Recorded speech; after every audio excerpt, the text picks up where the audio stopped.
Hello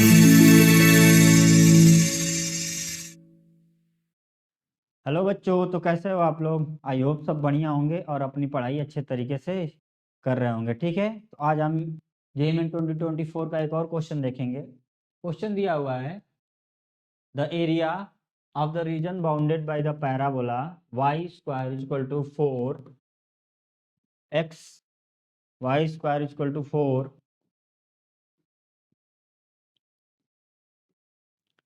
x minus 2 and the line y is equal to 2x minus में 8। ठीक है, एक पैराबोला दिया हुआ है और एक लाइन दी हुई है, और इस दोनों के बीच जो एरिया बाउंड हो रहा है उसकी वैल्यू पूछ रहा है। ठीक है, तो हमको क्या पता है, हमने बताया था आपको कोऑर्डिनेट में और एरिया दोनों चैप्टर में कि इन चैप्टर से अगर कोई भी क्वेश्चन आता है तो आप पहले एक बार क्वेश्चन को आराम से पढ़िए, और उस क्वेश्चन में जो भी गिवन इंफॉर्मेशन है उसके हिसाब से आप क्या करेंगे,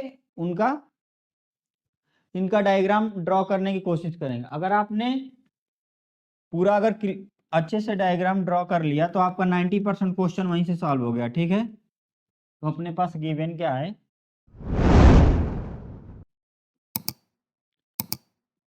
y square is equal to 4x minus 2। ठीक है, ये पैराबोला है, तो पैराबोला का वर्टेक्स क्या हो जाएगा, वर्टेक्स हो गया इसका 2, 0। ठीक है, लाइन क्या दी हुई है, y is equal to 2x minus में 8। ठीक है, तो अगर यहाँ पे y इज इक्वल टू 0 ले रखते हैं तो यहाँ पे x की वैल्यू क्या आ जाएगी, 4। एंड अगर x इज इक्वल टू 0 रखते हैं तो यहाँ पे जो y की वैल्यू आ जाएगी वो आ जाएगी माइनस में 8।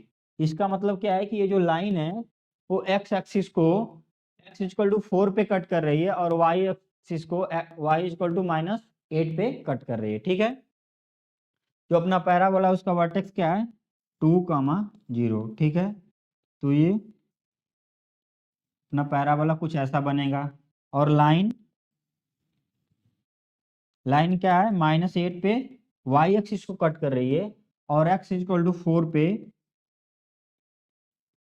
क्या है, x एक्सिस को कट कर रही है। ठीक है, अब इन हमको यहाँ पे क्लियर दिख रहा है कि जो ये लाइन और पैराबोला है वो आपस में दो जगह इंटरसेक्ट कर रहे हैं। ठीक है, सपोज कर लेते हैं इनका एक इंटरसेक्शन पॉइंट P है और दूसरा Q है। ठीक है, तो हमें क्वेश्चन में क्या पूछा है, हमें क्वेश्चन में जो उनके बीच एरिया बाउंड हो रहा है ये,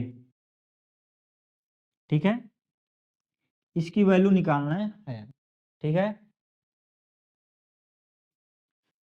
ओवरऑल इस क्वेश्चन में हमें इस साइडेड रीजन का एरिया फाइंड करना है।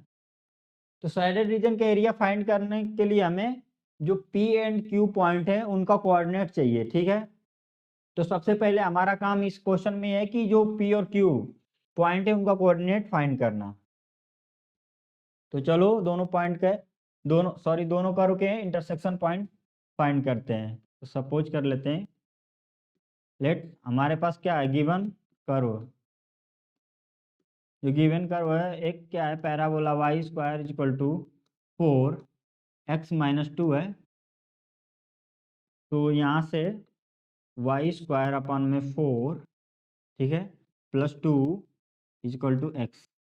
ये हमारा इक्वेशन फर्स्ट हो गया। जो लाइन है y is equal to 2x minus में 8 ये गिवन है, तो यहाँ से जो x की वैल्यू आएगी वो क्या आ जाएगी, y प्लस में 8 डिवाइडेड बाई 2। ओके, ये हो गया equation second. And equation first and equation second को जब आप सॉल्व करोगे तो एक y की वैल्यू आएगी और x की वैल्यू, अगर y की वैल्यू किसी एक इक्वेशन में रख के x की वैल्यू फाइंड कर लेंगे हम। ठीक है, so from equation first and second, ठीक है, फर्स्ट एंड सेकेंड को आप इक्वल करोगे तो क्या आ जाएगा, यहाँ से आएगा y स्क्वायर अपॉन में 4 प्लस में 2 equal to y by 2 plus में 4। ठीक है, सो इसको आप सॉल्व करोगे तो क्या आ जाएगा, यहाँ पे एक y में क्वाड्रेटिक हमें बनता हुआ दिख रहा है, y स्क्वायर प्लस में 8 that is equal to 2y plus में 16। ठीक है, तो यहाँ से आ गया y स्क्वायर माइनस में 2y माइनस में 8 दैट इज इक्वल टू 0। सो यहाँ से हमें एक सिंपल y में क्वाड्रेटिक मिल गई, ठीक है। अब इसको सॉल्व करेंगे तो क्या आ जाएगा, हमारे पास फैक्टर 2 दिख रहा है हमें, y minus 4 and y plus में 2। तो यहाँ से y की वैल्यू आ जाएगी 4 एंड दूसरी y की वैल्यू आ जाएगी -2। तो हमें यहाँ पे देख रहे हैं कि y की 2 वैल्यू आ रही है और 2 वैल्यू आनी भी चाहिए, क्यों? क्योंकि जो लाइन है और पैराबोला है वो दो जगह पे आपस में इंटरसेक्ट कर रहे हैं, एक पॉइंट P पे और एक पॉइंट Q पे। तो हमारे पास जो इस पॉइंट का y कोऑर्डिनेट है और इस पॉइंट का y कोऑर्डिनेट है वो पता चल गया, क्या है, ये -2 है और ये हो गया 4, ठीक है। यहाँ तक समझ में आया?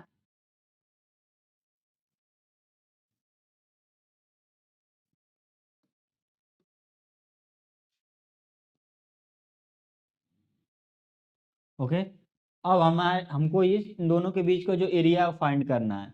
अब एरिया फाइंड करने के लिए हमारे पास दो मेथड होता है। पहला, या तो हम हॉरिजॉन्टल स्ट्रिप ले लें, ठीक है, या तो हम हॉरिजॉन्टल स्ट्रिप ले लें या फिर हम वर्टिकल स्ट्रिप ले लें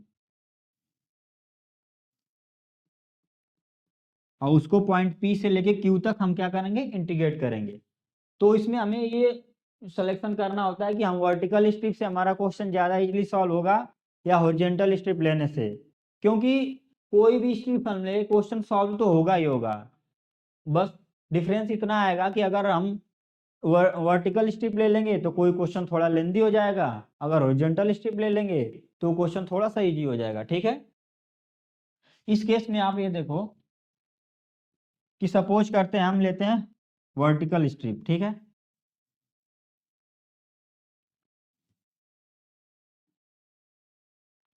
वर्टिकल स्ट्रिप अगर लेंगे हम तो हमारा यहाँ पे क्या हो रहा है, ग्राफ यहाँ पे हमें यहाँ पे स्ट्रिप चेंज करनी पड़ेगी, दो स्ट्रिप, ये मतलब इस पूरे एरिया को हमें दो पार्ट में डिवाइड करके सॉल्व करना पड़ जाएगा। एक एक्स एक्सिस से नीचे वाला पार्ट, एक एक्स एक्सिस से ऊपर वाला पार्ट, ठीक है। तो इसमें हमारे पास दो इंटीग्रेशन हो जाएंगे, एक एक ये इतना जो एक्स एक्सिस से नीचे वाला पार्ट आएगा उसके लिए, और दूसरा जो एक्स एक्सिस से ऊपर वाला पार्ट है उसके लिए। सो अगर हम इसमें वर्टिकल स्ट्रिप लेते हैं तो हमारा क्वेश्चन थोड़ा सा इजी हो जाएगा, ओके।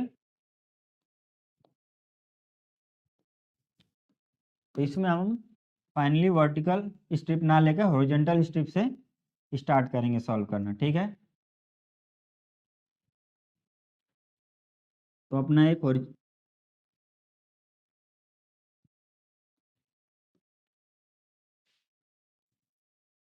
ठीक है, एक हॉरिजॉन्टल स्ट्रिप ले लेते हैं,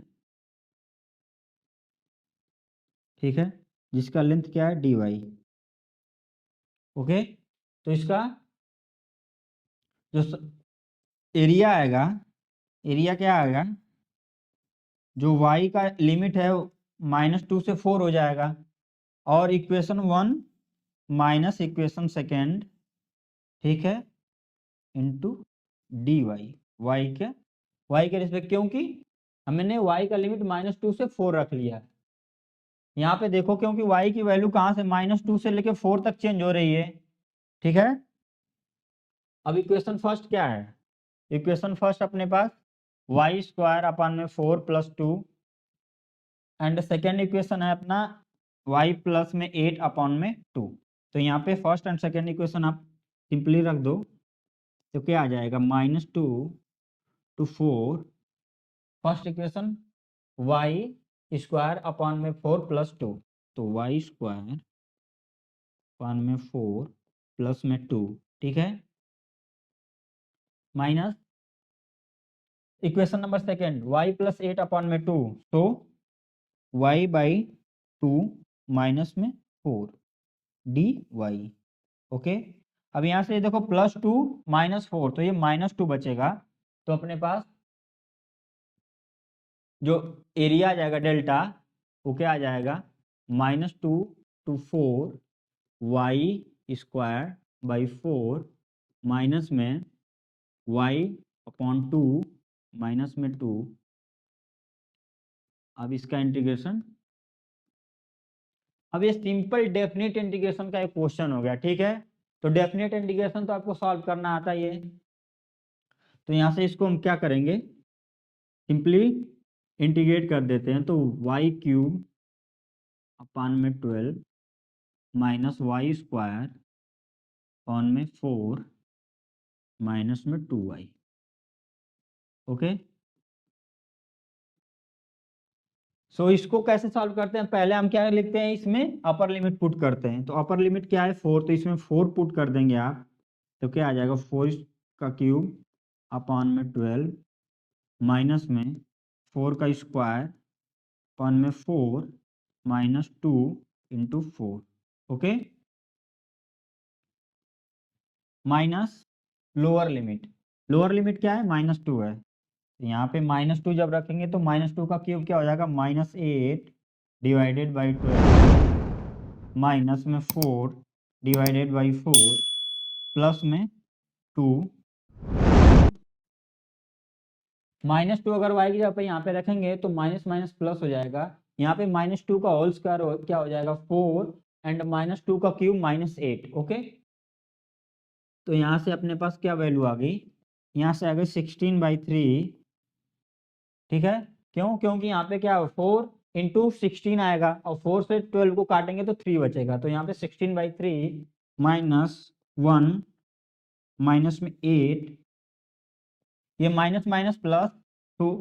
अब 4 से इसको भी काट दो आप तो क्या बचेगा, -2 अपान में 3, तो माइनस माइनस प्लस 2/3। ठीक है, यहाँ पे भी माइनस माइनस प्लस हो जाएगा तो +1 एंड प्लस माइनस माइनस -4। तो आफ्टर ऑल यहाँ से क्या बचेगा, ये देखो आप, सॉरी यहाँ पे 4 आएगा, क्यों, क्योंकि 4 स्क्वायर है और नीचे 4 है। तो यहाँ से एक 4 कैंसिल हो जाएगा तो यहाँ पे आज बचेगा 4। तो यहाँ से क्या आ जाएगा 4 4 8 और 8 -16 plus 1 -15। Okay, and 16/3 plus 2/3 that is equal to 18/3। Okay, so यहाँ पे 18/3 माइनस में 15। ओके, तो आफ्टर ऑल हमारे पास जो अपने डेल्टा की वैल्यू आ गई वो क्या आ गई, 6 minus 15 that is equal to -9। ठीक है, बहुत लोग क्या करेंगे, यही क्वेश्चन इतने देख के डेल्टा कहेंगे कि डेल्टा निगेटिव नहीं है तो डज नॉट एग्जिस्ट। अगर डेल्टा निगेटिव आ रहा है तो हमें पता है कि डेल्टा निगेटिव नहीं हो सकता, एरिया निगेटिव नहीं होता है, तो इसको क्या लेते हैं हम, मोड लेते हैं। सो डेल्टा जो एरिया आएगा मोड में 9, so that is equal to 9। So हमारा रिक्वायर्ड आंसर 9 हो जाएगा। ठीक है, अब देखते हैं कौन सा ऑप्शन सही है। So option number 2 is our correct answer. ठीक है, ओके, थैंक यू एवरीवन।